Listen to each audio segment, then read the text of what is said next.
మాట్లాడండి, ఎందుకంటే బ్రేక్ అవుతుంది. పార్టీ తరఫు నుంచి వాయిస్ వెళ్ళాలి కాబట్టి. రామరెడ్డి గారు గుడ్ ఈవినింగ్ అండి. గుడ్ ఈవినింగ్ అండి. రామరెడ్డి గారు, ఓకే, మీరు కొట్టుకోండి, మీ నెగిటివ్ కలిసి మాకు పాజిటివ్ అవుతుందని అభిప్రాయంలో బీజేపీ ఉండొచ్చు. కానీ జరుగుతున్నటువంటి చర్చ పరిణామాలు చూస్తుంటే ఏమనిపిస్తోంది? ఇప్పుడు వాళ్ళు కొట్టుకుని మా పాజిటివ్ అయితే మేమైతే ఆలోచించలేదు. అది సరే, మీరు మాది ముంగర పెడుతున్నారు, తర్వాత ఆలోచించాలి డిస్కషన్ అయిపోయినాక. ఒకటేంటంటే ఆమె విషయాలు ఆమె ఇప్పుడే కాదు చాలా సార్లు మాట్లాడింది.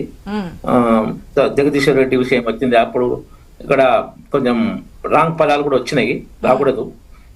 తర్వాత నిరంజన్ రెడ్డి విషయంలో కూడా వచ్చింది. నిరంజన్ రెడ్డి కూడా కొన్ని బయట తర్వాత తెలుసుకుంటూ కూడా ఏంటంటే చాలా మంది ముఖ్యంగా బీసీలను ఇబ్బంది పెట్టినట్టు కూడా వచ్చినాయి వాస్తవాలు. తర్వాత అంటే ఆమె చెప్పింది కరెక్ట్ అని కాదు, అక్కడ విషయం చెప్తున్నది. తర్వాత ఇప్పుడు మాధవ్ ఆమె ఏంటంటే జనం బాట పేరు మీద తిరుగుతుంది. ఎక్కడెక్కడ ఏ ఏరియాలో పోయినప్పుడు అక్కడ పర్టికులర్ గా ఏమైందంటే గత 9.5 సంవత్సరాల్లో బీఆర్ఎస్ ప్రభుత్వం అధికారం ఉంది కాబట్టి వాళ్ళు చేసిన అక్రమాల విషయాలు బయటకు వస్తున్నట్టు ప్రజలు చెప్తున్నట్టు. వీళ్ళు ఏంటంటే ఇప్పుడు 2 years అయింది, వీళ్ళ ఉన్నాయి కదా, 2 years లో బయటకు రావు కదా. వీళ్ళ ఏంటంటే వాగ్దానాల భంగం ఉన్నాయి చాలా, మెయిన్ గా 6 గ్యారంటీలు ఇవన్నీ. తర్వాత వేరే విషయాలు మంత్రులు ఇవన్నీ ఉన్నాయి. కానీ ఆమెకు వచ్చినాయా, ఆమెకు చెప్పినాయా, ఆమె బయట పెట్టదలుచుకున్నాయా ఏంటంటే బీఆర్ఎస్ లో కొంతమంది చేసిన దోపిడీ వలన బీఆర్ఎస్ పార్టీ ఓడిపోయింది, కేసీఆర్ బదనామైండు అని ఆమె చెప్తుంది. ఏంటంటే 2014 నుంచి జరిగిన దోపిడీ చిట్టా నేను ఇంకెప్పలేదు, కేవలం టార్చ్ లైట్ వేసినా, నేను ఇంకా బయట పెట్టలేదు, స్టార్ట్ చేస్తా. తర్వాత బీఆర్ఎస్ అక్రమాలకు కాంగ్రెస్ వంత పాడుతుంది ఆమె అన్నమాట. కాంగ్రెస్ వంత పాడుతుంది బీఆర్ఎస్ అక్రమాలకు, ఎందుకు వంత పాడుతుంది అని ఆమె ముఖ్యంగా టార్గెట్ ఏంటంటే ఆ ఎన్నుకున్న గుంట నక్కలు అంటే అది ఇంతకుముందు పేరు కూడా చెప్పింది మనకు. మెయిన్ గా ఏంటంటే హరీష్ రావు విషయమే మెయిన్, సంతోష్ రావు విషయం, అది ఆమె చెప్పింది పేరు. నేనేం చెప్పడం కాదు, ఇంతకుముందు ఆమె చెప్పింది. అయితే హరీష్ రావు విషయంలో కవితనే కాదు, మైనంపల్లి హనుమంతరావు కూడా గత అసెంబ్లీ ఎన్నికల టైం అన్నాడు, ట్రంక్ డబ్బాతోటి రబ్బర్ తెప్పులతో వచ్చిన ఆయన 1,00,000 కోట్లకు ఎట్లా ఎదిగిండు దోపిడీ చేయకుండానే అని అన్నాడు. అన్నప్పుడు కనీసం హరీష్ రావు ఒక లీగల్ నోటీస్ కూడా పంపించాలి, కేసీఆర్ ఆయన సస్పెండ్ కూడా చేయలే, మైనంపల్లి హనుమంతరావు సస్పెండ్ కూడా చేయలే, ఆయనే రాజీనామా చేసి వెళ్ళిపోయిండు. ఆయన అప్పుడు ఎమ్మెల్యే, సిట్టింగ్ ఎమ్మెల్యే, టికెట్ కూడా అనౌన్స్ అయింది ఆయనకు. హరీష్ ఎవరికి మైనంపల్లి హనుమంతరావుకు ఆ టికెట్ కూడా అనౌన్స్ అయింది మల్కాజ్గిరి. సరే, ఆయన ఇక ఆయన కొడుకు కోసమా వెళ్ళిండా, ఆయన చెప్పింది నిజమా అబద్ధాలు వేరే విషయం. కానీ ఆయన అట్లా అన్నప్పుడు అంత భయంకరమైన అవినీతి ఆరోపణలు హరీష్ రావు మీద చేసినప్పుడు హరీష్ రావు ఒక లీగల్ నోటీస్ ఇవ్వలే, ఏం చేయలే తర్వాత కూడా ఎప్పుడు కానీ. తర్వాత ఇప్పుడు కవిత అంటుంది, కవిత టార్గెట్ ఏంటంటే మెయిన్ గా హరీష్ రావు, సంతోష్ రావు, వీళ్ళు అవినీతి భయంకర అంటే కేసీఆర్ చేయలేం కాదు, ప్రజలు తెలుసు అవినీతి. బీఆర్ఎస్ అంటేనే అవినీతి. 8 లక్షల 9 లక్షల కోట్లు తెలంగాణ మీద గుదిబండకు మెడైంది. దాంట్లో ఈమె ఒకరాన్ని ఎక్స్పోజ్ చేస్తుంది. మరి హరీష్ రావు 400 ఎకరాలు ఆయన ఫామ్ హౌస్ 3 ఊర్ల పేరు చెప్పింది, రెడ్డిపల్లితో పాటు ఇంకో 2 ఊర్ల పేరు. అంటే కవిత చెప్పేవన్నీ వాస్తవాలని నమ్ముతున్నారా?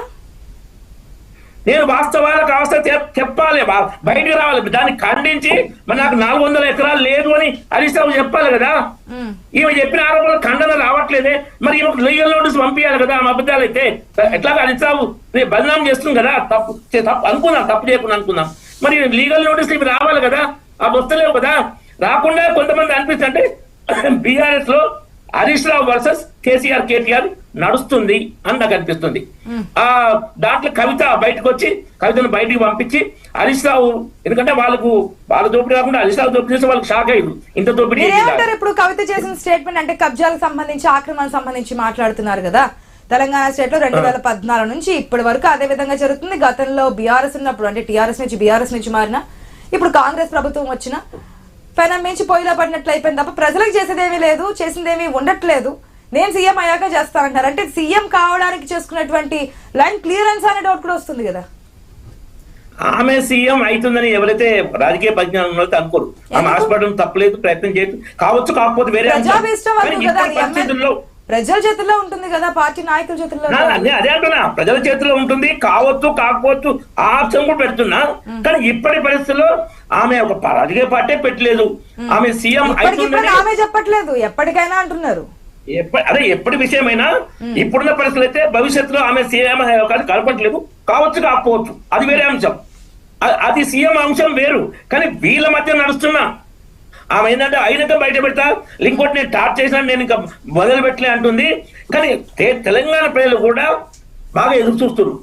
కవితమ్మ నువ్వు వాళ్ళ దోపిడి బయట పెట్టు, మా సంపదను దోసుకుర్రు, అంటే ప్రజలు కూడా అంటే జనం బాటలో వెళ్తున్నప్పుడు కూడా ప్రజలు కూడా కాంగ్రెస్ కంటే బీఆర్ఎస్ గురించి ఎక్కువ ఆసక్తి చూపిస్తున్నారంటారా? బీఆర్ఎస్ పరిపాలన చేసిన 9.5 సంవత్సరాలు, కాంగ్రెస్ 2 సంవత్సరాలు. దాన్ని బట్టి అంటే 9.5:2:2 ఇద్దరు చెప్పాల్సిందే. అక్కడ 9.5 ఉంది, ఇక్కడ 2 ఉంది. మరి ఆమె కాంగ్రెస్ కూడా వాళ్ళకు వంత పడుతుంది చెప్పింది కదా, బీఆర్ఎస్ దోపిడీదారులు కాంగ్రెస్ వంత పడుతుంది అన్నది. ఆ కాంగ్రెస్ ని వదిలిపెట్టలేమే. కాబట్టి కేవలం బీఆర్ఎస్ ని అంటున్నాను కాదు, కానీ బీఆర్ఎస్ లో మాత్రం ఆమె టార్గెట్ అయితే హరీష్ రావు. వెంకటేశ్వర గారు బీజేపీని క్వశ్చన్ చేయట్లేదు, కాంగ్రెస్ ని క్వశ్చన్ చేయట్లేదు. ఇంతకుముందు ఎన్నోసార్లు బీజేపీని అన్నది, ఎన్నోసార్లు అన్నది. ఇప్పుడు బీజేపీని మోడీని అన్నా ఎవరు నమ్మే పరిస్థితి లేడు, అన్నా ఏం లాభం లేదు, ఆమె ఇదైతే తప్ప. ఎందుకంటే మనకు తెలంగాణకు ఇన్ని లక్షల కోట్ల దోపిడీ జరిగింది. అది అంటే ఏ ఒక్కరు జైలు పోలే ఇంతవరకు. మళ్ళీ అంతమంది కవిత గారు బీఆర్ఎస్ బీజేపీ ఒకటి భయంకర ప్రచారం జరిపారు. మరి ఇన్ని కేసులు ఉన్నాయి, ఏ ఒక్కరు జైలు పోలే. అందుకే కవిత అంటుంది ఏంటంటే బీఆర్ఎస్ దోపిడీకి కాంగ్రెస్ వంత పడుతుంది అని. ఓకే విజయ్ గారు, వస్తున్నటువంటి ప్రశ్న ఏంటంటే వాళ్ళు చెప్పినా వీళ్ళు చెప్పినా అది నిజాలు ఏంటో తెలియజేయడానికి అవకాశం అయితే ఉండాలిగా. ప్రజలు చూస్తూ ఉన్నారుగా, ఒకవేళ చూడకపోయినా ఇంతకుముందు మనం బయట కూడా ప్లే చేస్తాం.